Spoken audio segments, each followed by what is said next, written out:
الحمد لله نحمده ونستعينه ونستغفره ونؤمن به ونتوكل عليه ونعوذ بالله من شرور أنفسنا ومن سيئات أعمالنا من يهده الله فلا مضل له ومن يضلله فلا هادي له ونشهد أن لا إله إلا الله وحده لا شريك له ونشهد أن سيدنا ومولانا محمدا عبده ورسوله أما بعد فأعوذ بالله من الشيطان الرجيم بسم الله الرحمن الرحيم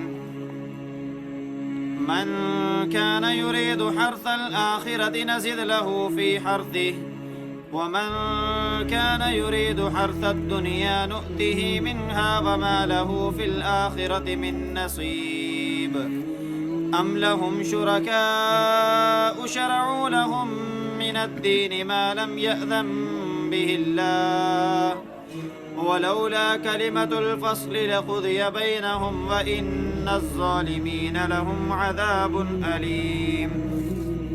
وعن أبي بكر الصديق رضي الله تعالى عنه قال أني سمعت رسول الله صلى الله تعالى عليه وسلم إذا رأوا الظالم فلم يأخذوا على يديه أوشكوا أن يعمهم الله بعقاب منه أو كما قال عليه الصلاة والسلام صدق الله وصدق رسوله النبي الكريم ونحن على ذلك لمن الشاهدين والشاكرين والحمد لله رب العالمين.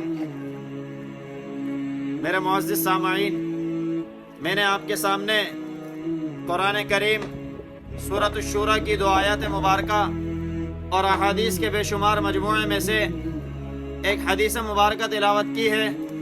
دعا ہے کہ اللہ رب العزت صحیح بیان کرنے کی توفیق عطا فرمائے، مجھے اور آپ کو اس پر عمل کرنے کی توفیق عطا فرمائے.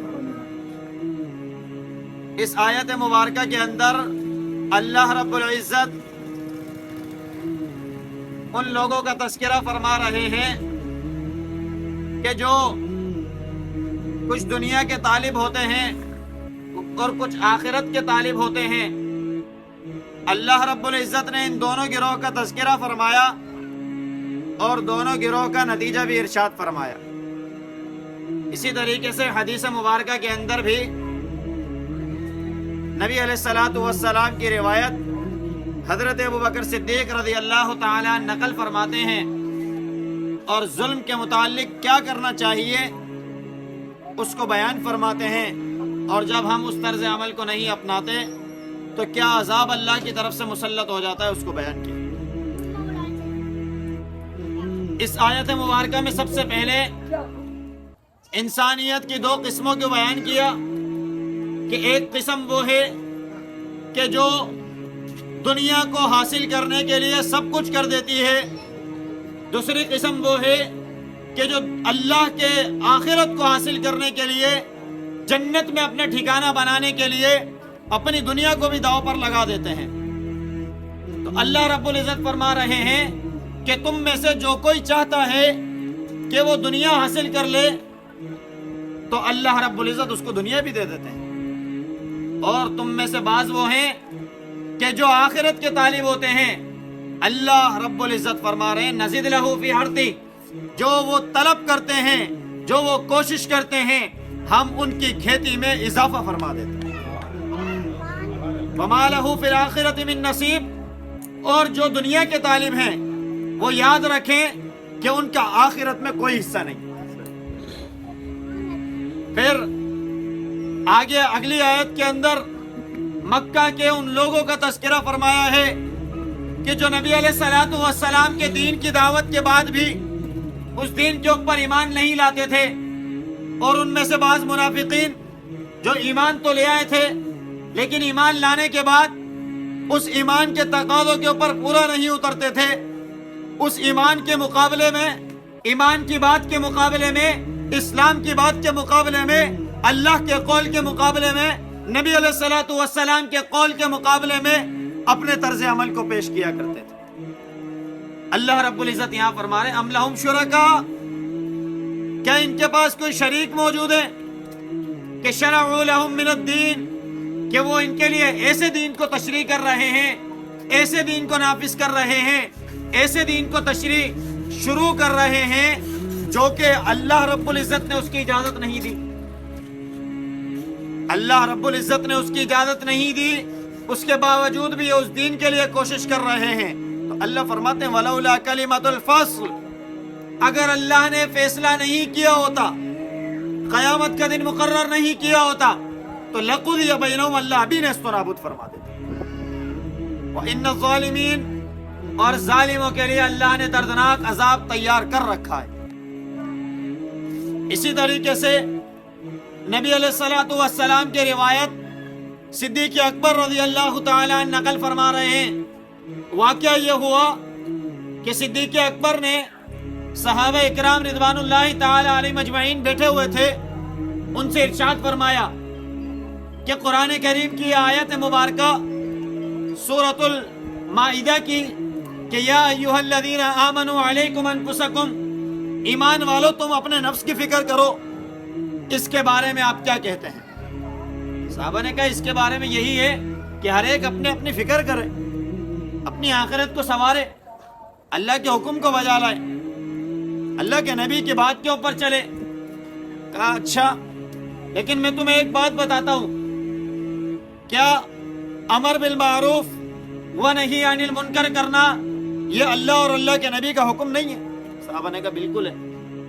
تو کہا پھر نہی عن المنکر میں یہ بات شامل ہے کہ جب تم ظالم کو دیکھو کہ ظلم کر رہا ہے تو اس کو اپنے دونوں ہاتھوں سے اگر تم نہیں روکتے، وَلَمْ يَأْخُذُوا عَلَى يَدَيْهِ، اس کے دونوں ہاتھوں سے پکڑ کے اس کو روک لو، اگر تم نہیں روکتے تو أَوْشَكُ أَن يَؤُمَّهُمُ اللَّهُ بِعِقَابٍ مِّنْهُ، تو یہ قریب ہے کہ یہ ظلم تم سب پر عام ہو جائے۔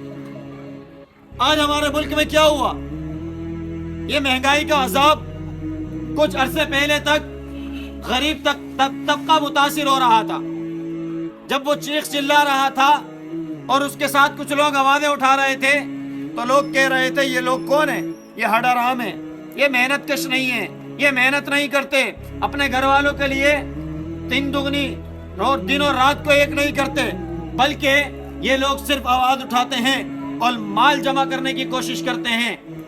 جب انہوں نے اس آواز کے ساتھ کھڑے ہو کر اس کو قوت نہیں بخشی، تھوڑے وقت بعد ہمارے ملک کا مڈل طبقہ اس کے زیر اثر آیا، اور پھر مڈل طبقہ کون سا کہ جنہوں نے گورنمنٹ کی تنخواہیں لینے والے شامل ہیں کہ لاکھ لاکھ روپے تنخواہوں میں ان کا گزارا نہیں ہوا۔ جب وہ بھی ساتھ نہ ہوئے، اس وقت بھی ساتھ نہ ہوئے، آج ہمارے ملک کے اندر وہ ظلم کی سطح عام ہوئی چلی ہے کہ اس کے اندر غریب امیر مڈل طبقہ عام ہو گیا کہ ہر ایک اس مہنگائی کی چکی میں ایسا پس گیا ہے کہ نکلنے کا راستہ نظر نہیں آ رہا۔ جس کو ہمیں اس مہنگائی کے نکالنے کے لیے ہم آگے بٹھاتے ہیں وہی ہمارے اوپر مزید ظلم کرتا ہے۔ پہلے کے حکمران اگر پیٹرول کے ریٹ کو 300 کی ٹرپل سینچری نہیں کرا رہے تھے تو آنے والے نگراں حکومت نے وہ بھی کرا کر پار کرا دی۔ اگر پہلے کے حکمران بجلی کے یونٹ کو 50 روپے پار نہیں کرا پا رہے تھے تو آنے والے ان حکمرانوں نے یک مشت چھلانگ لگا کر یونٹ کو 90 روپے پر پہنچانے کی سازش کر چکے ہیں۔ آنے والے دنوں میں یہ یونٹ 90 اور 100 روپے پہ ملے گا۔ مجھے بتائیں کیا ہمارے ملک کے اندر دیہڑی زیادہ سے زیادہ کتنی ہے مزدوروں کی؟ 1000-1200، اس سے زیادہ تو نہیں ہے۔ 1000-1200 کمانے والا جب اپنا بجٹ لگائے کہ گھر کے اندر 10 بجلی کے یونٹ جلا لے، 55 روپے یونٹ سے ہی آپ لگا لیں، 550 روپے کی وہ بجلی ایک دن میں یوز کرتا ہے، اور وہ 300 روپے کا 1 لیٹر پیٹرول لے لیتا ہے، اس کے بعد 1 کلو دودھ لے لیتا ہے، تو مجھے بتائیں کیا آٹے اور دال اور چینی اور اس کی دوسری طرف حاجت نہیں ہوتی اس کی؟ پھر وہ گھر میں کیسے گزارا کرے گا؟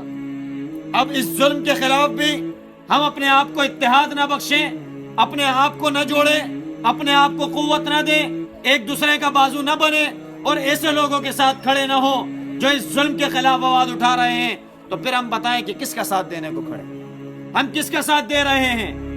ایک حدیث مبارکہ میں آیا کہ جب تم ظلم کا ساتھ دیتے ہو، کوئی ظالم ظلم کرتا ہے، تم اس کو تقویت دینے کے لیے اس کے ساتھ کھڑے ہو جاتے ہو، تو پھر تمہارے اندر ایمان باقی نہیں رہتا۔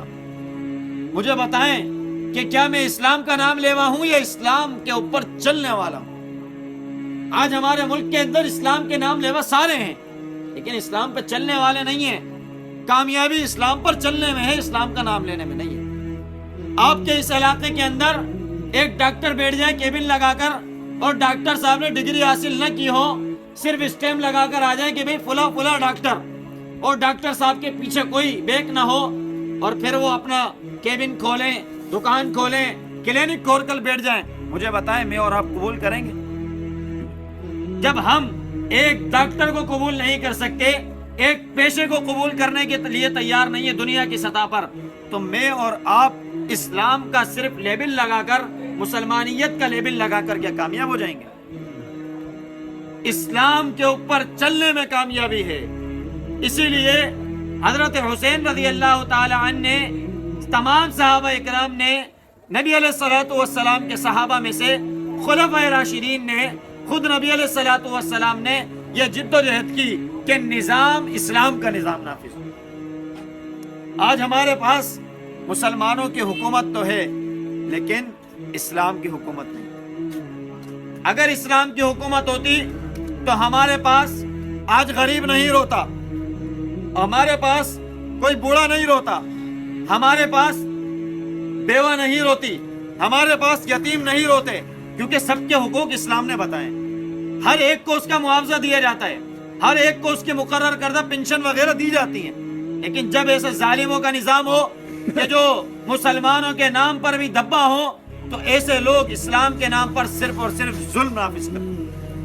اس ظلم کے نظام کے خلاف میں اور آپ اگر نہیں اٹھیں گے تو یہ ظلم کا نظام ہم سب کے گھروں میں آ جائے گا، ہم سب کی دہلیزوں پر آ جائے گا۔ جس طریقے سے میں اور آپ دیکھ رہے ہیں کہ ظلم جب ماں بہن بیٹیوں کی عزت اور آبروؤں کی حفاظت نہیں کر سکتے، جامعہ اسلامیہ ہو، چاہے رانی پور کی فاطمہ ہو، چاہے اندرون سندھ کی اور بیٹیاں ہوں، یہ تو وہ ہیں جو منظر عام پر آ گئیں، لیکن جو منظر عام پر نہیں آئیں، ان ماں بہن بیٹیوں کی عزت کا تحفظ کون کرے گا؟ یہ ظالم لوگ کریں گے کہ جنہوں سے مال کھایا نہیں جا رہا، مال سنبھالا نہیں جا رہا، لیکن پھر بھی حل من مزید کے نعرے لگا رہے ہیں اور مال دونوں ہاتھوں سے سمیٹنے چلے جا رہے ہیں۔ بینکوں میں فل ہو گئے تو گھروں کے واش روموں کے اندر مال رکھ رہے ہیں، لیکن غریب کے منہ کو لگنے نہیں دے رہے۔ کل کا واقعہ ہے، کراچی کے اندر ایک تاجر نے ایک بچے کو پکڑا کہ جو 2 کلو آٹا چوری کر رہا تھا۔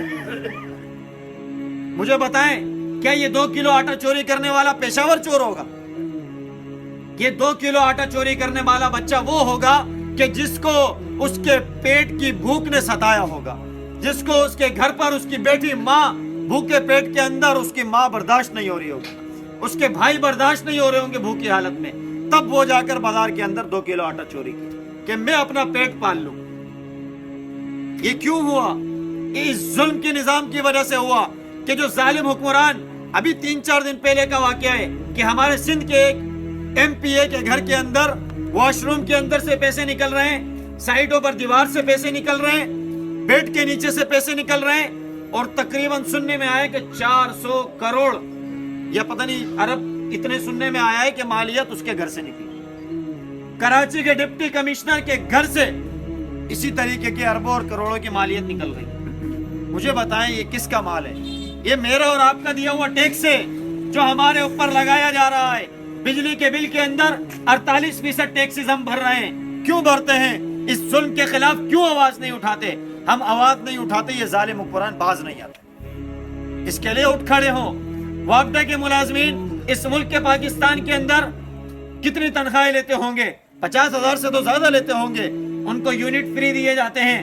یونٹ کی تعداد آپ کو میں بتاؤں، 3,58,45,825 یونٹ فری استعمال کرتے، جس کی مالیت قریب 2 ارب روپے بنتی ہے، جو 1 مہینے میں وہ فری میں استعمال کرتے ہیں اور ہم ٹیکس سے ادا کرتے ہیں۔ جب ہمارا ایک 800 دہاڑی کمانے والا 1200 دہاڑی کمانے والا بل دے سکتا ہے تو 50,000 اور لاکھ تنخواہ والا کیوں نہیں دے سکتا؟ جب ان سے بعد رہنے کے لیے ان کو منع کیا گیا تو کہا کہ جی اس کے لیے ہمیں الاؤنس دے دیں۔ اب الاؤنس حکومت کیوں دے، ادارہ کیوں نہیں دیتا؟ یہ غریب ملک غریب عوام کو کیا سمجھائے کہ یہ ہم نچوڑتے چلے جائیں اور یہ اپنا رس ہمیں دیتے چلے جائیں؟ یہ ظالم حکمران کب باز آئیں گے؟ یہ بات اس لیے نہیں آتے کہ جب ہم ظلم کو دیکھتے ہیں ظلم کو ظلم نہیں سمجھتے، ہم اس کے خلاف کھڑے نہیں ہوتے. نبی علیہ الصلوۃ والسلام نے یہ اجاگر صحابہ کے اندر جد و جہد کی تھی کہ ظلم کو کسی صورت برداشت نہیں کرنا, غلامی کو کسی صورت برداشت نہیں کرنا. حالانکہ غلامی تھی, غلامی کا دورہ تھا, اس کے باوجود بھی غلامی قبول کرنے سے نبی علیہ الصلوۃ والسلام نے ہر ایک کو بتایا کہ غلامی کسی صورت قبول نہ کرنا. حضرت بلال رضی اللہ تعالی عنہ امیہ بن خلف کے غلام ہیں, لیکن نبی علیہ الصلوۃ والسلام نے تربیت کی. احد چلاتے تھے, مکہ کی ریت کے اوپر, گرم ریت کے اوپر گرم چٹان ان کے سینے پر رکھی جاتی تھی, لیکن اس کے باوجود بھی چلا کر کہتے تھے احد احد انا کافر باللات والعزى, میں اللہ کو اکیلا مانتا ہوں, اللہ وحدہ لا شریک ہے, میں لات منات عزا کو نہیں مانتا. یہ تھی کہ کسی غلامی کو قبول نہیں کریں گے. صحابہ اکرام نے یہ کر کے دکھایا. کیا آج ہم غربت کے نعرے تو لگائیں لیکن اسلام کا نعرہ لگائیں, یہ ہمارا اسلام ہے؟ آج ہم غربت کا رونا روئیں اور مسجد کی طرف نہ جائیں, اذان آ رہی ہو اور ہم کہیں کہ جی گھر والوں کو پالنا ہے, غربت ہے. میں اور آپ کے اسلام نہیں پڑھتے, میرے اور آپ تک اسلام کا پیغام نہیں آیا. یہ قرآن کیا ہے؟ یہ اسلام کا پیغام ہے. صحابہ اکرام, آپ ابتدا پر چلے جائیں, یوم الفرقان یوم التقى الجمعان, کہ جس دن غزوہ بدر ہونے والا تھا, کتنے صحابہ تھے؟ 313 صحابہ تھے, جن کے پاس لڑنے کے لیے ساز و سامان نہیں تھا. 2 گھوڑے تھے, 80 اونٹ تھے, 8 تلواریں تھی. کہ یہ مالدار لوگ تھے. اس وقت کے غریب ترین لوگ ایمان لائے تھے, لیکن انہوں نے اپنی غربت کو اپنی کمزوری نہیں بنایا. آج ہم اپنی غربت کو کمزوری بنا بیٹھے ہیں اور ان ظالم حکمرانوں کے آگے اپنے سر جھکا لیتے ہیں. جب تک ہمارے یہ سر جھکے رہیں گے, ہم اٹھ کر ان کے سامنے حق نہیں بول سکتے. اپنے سروں کو اٹھائیں, اپنی غربت کو غربت سمجھیں لیکن کمزوری نہیں سمجھیں. غربت کو امارت میں تبدیل کرنے کی کوشش کریں لیکن اس کو کمزوری نہ بنائیں. ان 313 صحابہ نے نبی علیہ الصلوۃ والسلام کی قیادت کے اندر اپنا سب کچھ پیش کیا. لڑنے کے لیے تلواریں نہیں تھی, ادھر ہزاروں کا لشکر آ رہا تھا جو ساز و سامان سے لیس تھا, لیکن اللہ کے آگے پیش ہو گئے. اللہ یہ 8 تلواریں ہیں, ہمارے پاس یہی 2 گھوڑے ہیں, 80 اونٹ ہیں اور ہمارے پاس کچھ نہیں ہے. اللہ کے نبی رات کو رو رہے ہیں, اللہ یہ 313 ہیں, اگر یہ کامیاب ہو گئے تو اسلام بچ جائے گا, اگر ناکام ہو گئے تو اسلام کا کوئی نام لینے والا نہیں ہو. کیا ہوا پھر؟ کسی نے ڈنڈی توڑی درخت سے, کسی نے لکڑی کے ساتھ پتھر کو باندھ لیا اور پھر جد و جہد کا آغاز کیا.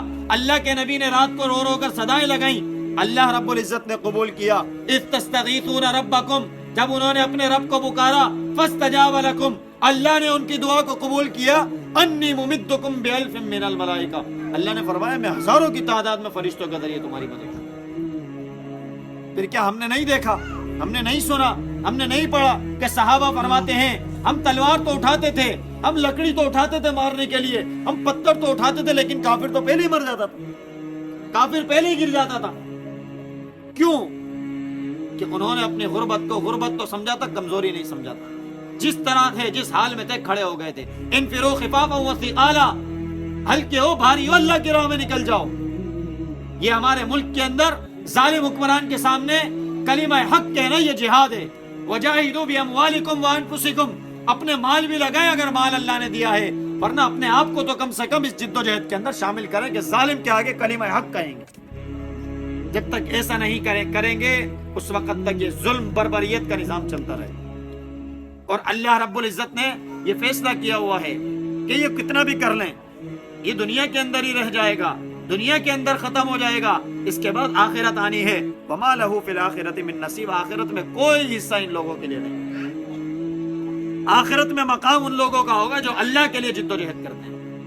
اگر آج ہمیں اس جد و جہد سے کچھ حاصل نہیں ہوتا, کم سے کم اللہ رب العزت تو یہ تو کہیں گے کہ اللہ ظلم کے خلاف ہم کھڑے ہوئے. کم سے کم ہم یزیدیوں میں تو شامل نہیں ہوں گے, کم سے کم کل قیامت کے دن حسینی لشکر میں تو شامل ہو جائیں گے. لیکن جد و جہد کرنی پڑے گی, اس کے لیے اٹھنا ہوگا, اپنے آپ کو پیش کرنا ہوگا. لیکن جب تک ایسے ہی ہم چلتے رہیں گے, جب تک اس ظلم کے درمیان پستے رہیں گے, ظالم حکمرانوں کے ماتحت رہیں گے, اپنی نظروں کو نہیں اٹھائیں گے, اپنے الفاظ کو نہیں اٹھائیں گے, اپنی طاقت کو آگے نہیں بڑھائیں گے, اتحاد کو فروغ نہیں دیں گے, اتحاد کو مان کرتے رہیں گے, جب تک اپنی اجتماعیت نہیں دکھائیں گے, ہم ظلم سے نہیں نکل سکتے. اللہ اللہ رب العزت تو ان ظالموں کو کل قیامت کے دن جہنم میں ڈالیں گے، لیکن مجھے بتائیں کہ جب ہم اس ظلم کے اندر پستے رہیں گے تو مجھے بتائیں کہ میں مظلوم ہوں گا؟ میں خود بھی تو ظالم ہوں۔ مظلوم تب مظلوم کہلاتا ہے جب وہ آواز بھی بلند کرے۔ مظلوم خود جوتے کھاتا رہے اور بیٹھا رہے تو وہ کہاں سے مظلوم ہو؟ مظلوم اپنے لیے چیخے چلائے تو صحیح نا کہ جی میرے اوپر ظلم ہو رہا ہے، میرے اوپر بربریت برسائی جا رہی ہے، مجھے کوئی بچانے والا آئے، تبھی تو کوئی آئے گا نا۔ یہ سندھ کی تاریخ گواہ ہے۔ آج تو سوشل میڈیا کا دور ہے، آج تو ایک میسج یک لمحہ میں پوری دنیا میں پھیل جاتا ہے۔ یہ سندھ کی تاریخ گواہ ہے۔ ایک بہن نے محمد بن قاسم کو خط لکھا کہ ہمارے اوپر ظلم کیا جا رہا ہے۔ وہ محمد بن قاسم طائف کا رہنے والا اپنی ایک بہن کی پکار کے اوپر اس سندھ میں آ کر اس نے دریا کے اوپر کشتیاں جلا دی تھی، جب تک یہاں اسلام نافذ نہیں ہوگا تب تک میں واپس جاؤں گا۔ ظلم کے خلاف بولنا شروع کیا تھا، تبھی تو ظلم کے لیے مدد آئی تھی نا، تبھی تو ظلم ختم ہوا تھا نا، تبھی تو یہ سندھ باب الاسلام بنا تھا نا۔ آج یہ سندھ باب الاسلام تو کہلاتا ہے، باب الاسلام اس کو لقب ملا ہے، لیکن مجھے بتائیں اسلام نظر آتا ہے کہیں؟ کہ جب تک اسلام نظر نہیں آئے گا، جب تک کہ ہم اس کے لیے جدوجہد نہیں کریں گے۔ آج اسلام کا نام لینے والے اور اسلامی تنظیموں کو سیاست کے اندر کہا جاتا ہے کہ جی سیاست میں تمہارا کیا کام ہے، جبکہ سیاست تو گندی نالی ہے، تم لوگوں کا کیا کام؟ حالانکہ سیاست ایسا مقدس ترین لفظ ہے کہ جس کو گندا کرنے والے بھی ہمارے اوپر آنے۔ کانت بنو اسرائیل تسوسهم الانبیاء، کہ بنی اسرائیل کے انبیاء سیاست کیا کرتے تھے۔ سیاست یہ نہیں ہے جو ہمارے یہاں کی جا رہی ہے، جھوٹ فریب۔ سیاست یہ ہوتی تھی کہ علاقے کے مسائل کو اجاگر کر کے اس کو حل کیا جائے، لیکن آج سیاست کو لفظ کو بھی گندا کر دیا گیا ہے۔ میرے عزیزوں، میرے ہم وطنوں، میرے عزیز پاکستانیوں، اس گند کو دور کرنے کے لیے ہمیں اس گند میں اترنا پڑے گا، تبھی اس گند کی صفائی ہوگی۔ جب تک ہم یہ دور سے کہتے رہیں کہ جی گٹر بند ہے، پانی بھرا ہوا ہے اور اس کے اندر اترنے کو کوئی تیار نہ ہو، تو مجھے بتائیں وہ پانی ختم ہوگا؟ وہ گٹر کا بند کھل جائے گا جب تک کہ اس میں کوئی ایک اتر کے اس کی صفائی نہ کرے۔ ہمارے ملک کا نظام گندا کرنے والے، انہوں نے ہمارے ملک کے نظام کو گٹر کی صورت بنا دیا ہے۔ اس کو ہمیں صاف کرنے کی ضرورت ہے۔ میں اور آپ اٹھیں گے تو یہ نظام کی صفائی ہوگی۔ جب تک ہم ایسے ہی بیٹھے رہیں گے اور یہ کہتے رہیں گے کہ جی اسلام کے لفظ پر، اسلام کے نام پر کوئی سننے والا نہیں ہے، آپ اس لیے اپنے آپ کو اجاگر نہ کریں، اپنے آپ کو نہ اٹھائیں، اس وقت تک اس ملک کا کچھ نہیں ہوگا۔ جب یہ ملک کلمہ لا الہ الا اللہ کی بنیاد پر بنا تو لا الہ الا اللہ محمد الرسول اللہ کا نظام بھی تو قائم ہے۔ جب تک اس میں لا الہ الا اللہ محمد الرسول اللہ کا نظام قائم نہیں ہوگا، خوشحالی نہیں آئے گی۔ جس ملک، جس اسلام، بلکہ جس اسلام کی ابتدا اقرا کے لفظ سے ہوئی ہو، اس اسلام کے نام لیواؤں کو تعلیم سے محروم کیا جا رہا ہے۔ میرے نبی پر پہلی وحی اقرا نازل نہیں ہوئی تھی، اقرا بسم ربک الذی خلق، پڑھو اپنے رب کے نام سے جس نے تمہیں پیدا کیا ہے۔ آج اس ملک کے اندر تعلیم سے لوگوں کو محروم کیا جا رہا ہے۔ آپ چلے جائیں انٹیریئر اندرون سندھ کے اندر، دیکھیں لوگوں کا حال کیا ہوا ہے۔ ان کو تعلیم سے ناآشنا کرنے والے کون لوگ ہیں؟ یہ حکمران ہیں ظالم، کہ جنہوں نے ان کو نام نہاد پیروں کے قدموں میں ڈال دیا لیکن تعلیم نہیں دی۔ نام نہاد پیروں کے قدموں تلے پڑھ کر انہوں نے اپنے آپ کو برباد کر دیا، ختم کر دیا، لیکن انہوں نے تعلیم نہیں دی۔ پیر صاحب بھی ایسے ہیں کہ ان کو علم سے آشنا نہیں کراتے، بلکہ اپنے ہاتھ چموانے اور پاؤں چموانے کی حد تک ان کو پورا رکھتے ہیں۔ جب عزت لوٹنے کی باری آ جائے، وہی پیر صاحب عزتوں پر بھی حملہ کر رہے ہوتے ہیں۔ یہ میں ویسے ہی الفاظ نہیں کہہ رہا، آج کا ہمارا میڈیا ہمیں بتا رہا ہے، یہ رانی پور کی فاطمہ ہمیں بتا رہی ہے، یہ رانی پور کی تاریخ ہمیں بتا رہی ہے، یہ اندرون سندھ کی تاریخ ہمیں بتا رہی ہے۔ ایک سوشل میڈیا پر ایک بچی کے چاچا آئے، کہا ہمارے پیر صاحب نے ہماری بھتیجی کو اٹھا لیا اور کہا زبردستی نکاح کرنا ہے۔ تو مجھے بتائیں پھر کہاں ہے ہمارے اندر تعلیم؟ کس اسلام کے ہم نام لیوائیں، جس اسلام کو بلندی اور عروج چاہیے تھا، جس اسلام کو دنیا میں نافذ کرنے کے لیے اللہ نے بھیجا تھا، اس اسلام کو ہم نافذ تو نہیں کر رہے۔ یہ دین تو نافذ ایک نہ ایک دن ہو جائے گا، لیکن اگر ہمارا کردار نہیں ہوگا تو مجھے بتائیں میں اور آپ کہاں ٹھکانہ بنا لیں گے؟ اتنی وسیع جنت ہے، یہ کمال کی بات نہیں ہے کہ دنیا کے اندر مال بنا لینا۔ دنیا میں تو مال ہر ایک بنا لے گا، دنیا میں کوئی غریب ہے تو یہ کوئی ناکامی نہیں ہے۔ بلکہ یہ دنیا تو ختم ہو جائے گی. ناکامی اور کامیابی کا معیار جب ہوگا کہ جب وہ جنت کہ جس کے ایک درخت کے پتے کا سایہ اتنا بڑا ہے کہ عربی گھوڑا اپنی پیدائش سے لے کر وفات تک دوڑے اس پتے کا سایہ ختم نہیں ہوتا. اور پھر بتائیں کہ اس درخت کی کتنی کشادگی ہوگی. پھر جس جگہ پر وہ جنت میں درخت لگا ہوگا اس پلاٹ کی کتنی کشادگی ہوگی. پھر جب ایک پلاٹ کی اتنی کشادگی ہوگی تو اس جنت کی کتنی کشادگی ہوگی. اس کے باوجود بھی میں اور آپ جنت سے محروم رہ جائیں تو یہ اصل ناکامی ہوگی. ایک چھوٹے سے کونے کے اندر بنی ہوئی جہنم میں اپنا ٹھکانہ بنا لے، یہ ناکامی ہوگی. کامیابی اور ناکامی کا معیار یہ جنت اور دوزخ ہے. حشر کا میدان کامیابی اور ناکامی کا معیار ہے کہ جس دن حشر کے میدان میں میرے اور آپ کے نبی فخر کرنے کے لیے کھڑے ہوں گے، اس وقت میرے اور آپ کے نبی کے درمیان فرشتے آنے، یا رسول اللہ یہ آپ کے امتی نہیں ہیں کہ انہوں نے آپ کے جانے کے بعد آپ کے دین کا کام چھوڑ دیا. اس لیے میں اور آپ اٹھ کھڑے ہوں، اس نظام کو نافذ کرنے کی جد و جہد کریں. جب تک یہ جد و جہد نہیں کریں گے یہ ظلم اور بربریت کا نظام ہم پر عام ہوتا چلا جائے گا. کیونکہ قرآن اور حدیث میں جو آیا ہے وہ من و عن سچ ہے، ایک ایک لفظ سچ ہے، اس کا ایک ایک حرف سچ ہے. اذا رأوا الظالم فلم یاخذوا علی یدی اوشکوا ان یعمهم اللہ بعقاب من، کہ جب تم ظلم کو دیکھو اس کو اپنے دونوں ہاتھ سے روکو، اگر نہیں روکو گے تو یہ ظلم عام ہو جائے گا. یہ ظلم کو روکیں، اس کے لیے جد و جہد کریں، اور جو جد و جہد کر رہے ہیں ان کو طاقت اور تقویت دینے کے لیے کھڑے ہو جائیں. دعا ہے کہ اللہ رب العزت خود مجھے بھی اس قرآن کے نظام کو سمجھنے کی توفیق عطا فرمائے، آپ تمام میں سے ہر ایک کو بھی سمجھ عطا فرما دے، اور اس نظام کو ہمارے ملک کا نظام بنانے کی ہم سب کو توفیق عطا فرما دے. وآخر دعوانا ان الحمدللہ رب العالمین. یہ تھے حضرت مولانا حافظ سفیان احمد باسی صاحب جو آپ کے سامنے درس قرآن دے رہے ہیں. اس سے درس سے متعلق اور گفتگو سے متعلق اگر کوئی بات آپ کو سمجھ میں نہیں آئی ہو یا کوئی سوال کرنا چاہتے ہو تو آپ پوچھ سکتے ہیں.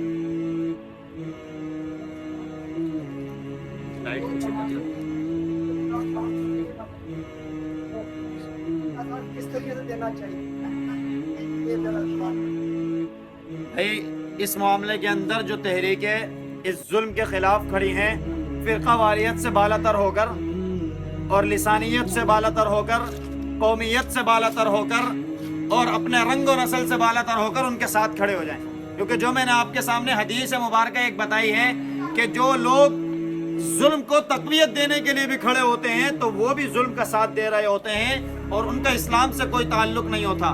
تو آپ اپنے معاشرے میں ارد گرد دیکھ سکتے ہیں، آج بڑا وسیع سوشل میڈیا کا دور ہے.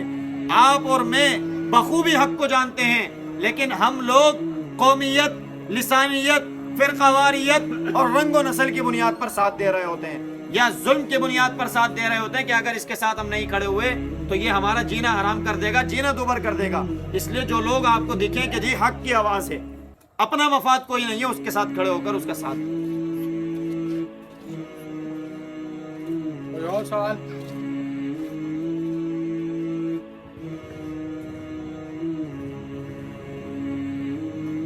ایک سوال یہ ہے کہ بعض اوقات ایسا ہوتا ہے کہ آدمی کو حق سمجھ میں نہیں آ رہا ہوتا ہے کہ حق کس کے ساتھ ہے.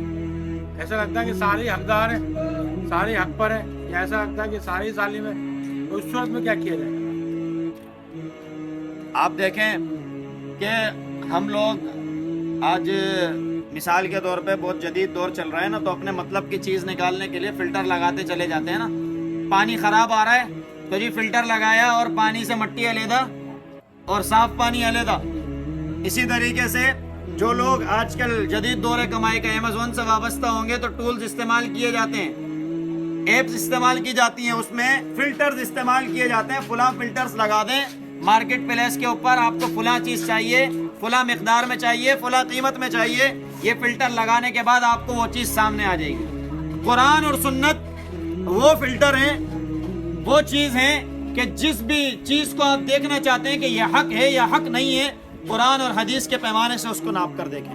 قرآن اور حدیث پر پورا اتر رہا ہوگا تو حق ہے، اگر قرآن اور حدیث کے خلاف آ رہا ہوگا تو ناحق ہے. یہی فلٹر مجھے اور آپ کو اللہ رب العزت نے دیا ہے کہ قرآن اور سنت کی دعوت کو لے کر اٹھو اور پوری دنیا میں چھاڑو. للہ رب العالمین والعاقبۃ للمتقین والصلاۃ والسلام علی سید الانبیاء والمرسلین اللہم انت السلام و منک السلام تبارک یا ذا الجلال والاکرام۔ اللہ کریم ہمارے یہاں بیٹھنا اپنی بارگاہ عالیہ میں قبول فرما۔ اللہ کریم قرآن اور احادیث کا سننا سنانا اپنی بارگاہ عالیہ میں قبول فرما۔ یا اللہ کریم قرآن اور سنت کا پیغام ہم سب کو سمجھ کر اس پر عمل کرنے کی توفیق عطا فرما۔ اللہ کریم قرآن اور سنت کے نظام کو ہمارے ملک کا نظام بنانے کی ہم سب کو توفیق عطا فرما۔ اللہ کریم قبلہ اول بیت المقدس کی حفاظت فرما۔ اللہ کریم حرمین شریفین کی حفاظت فرما۔ اللہ کریم ملک پاکستان کی حفاظت فرما۔ اللہ کریم ہمارے ملک کو امن کا گہوارہ بنا۔ اللہ کریم ہمارے ملک کو ظالموں سے نجات عطا فرما۔ اللہ کریم ظالم حکمرانوں سے ہم سب کی حفاظت فرما۔ یا اللہ ہمارے ملک کے غریب طبقے کی یا اللہ معاونت مدد اور نصرت فرما۔ یا اللہ ان لوگوں کے مال میں یا اللہ خیر و برکت عطا فرما۔ یا اللہ ان کی کم تنخواہوں میں یا اللہ برکت عطا فرما۔ یا اللہ ایسی برکت عطا فرما جو ان کے گھر کی کفایت کے لیے پوری ہو جائے۔ یا اللہ ان ظالموں کو یا اللہ ہدایت عطا فرما جو ہمارے ملک میں ایسا ظلم کا نظام نافذ کر رہے ہیں۔ اللہ اگر ان کے نصیب میں ہدایت نہیں ہے تو یا اللہ ایسے ظالموں سے ہمارے ملک کی پاک سرزمین کو یا اللہ پاک فرما دے۔ یا اللہ ایسے ظالموں سے ہمیں نجات عطا فرما دے۔ یا اللہ جہاں جہاں مسلمان پریشان حال ہیں، بیمار ہیں، مصیبت زدہ ہیں، تکلیفوں میں ہیں، یا اللہ تمام کی بیماریوں کو، پریشانیوں کو، تکلیفوں کو، مصیبتوں کو دور فرما۔ یا اللہ ہماری بہن ڈاکٹر عافیہ صدیقی کو رہائی عطا فرما۔ یا اللہ جو بے روزگار ہیں اللہ تمام کو حلال طیب روزگار عطا فرما۔ یا اللہ جتنے برسر روزگار ہیں اللہ ان کے روزگار میں، کاروبار میں خیر و برکت عطا فرما۔ یا اللہ جتنے پیارے ہمارے اس دنیا سے چلے گئے اللہ سب کی کامل بخشش فرما۔ یا اللہ سب کی قبروں کو منور فرما۔ یا اللہ سب کو جنت الفردوس میں اعلیٰ مقام عطا فرما۔ اللہم رب ارحمہما کما ربیانی صغیرا۔ وصلی اللہ تعالی علی رسول خیر خلقہ محمد وعلی آلہ واصحابہ اجمعین، آمین برحمتک۔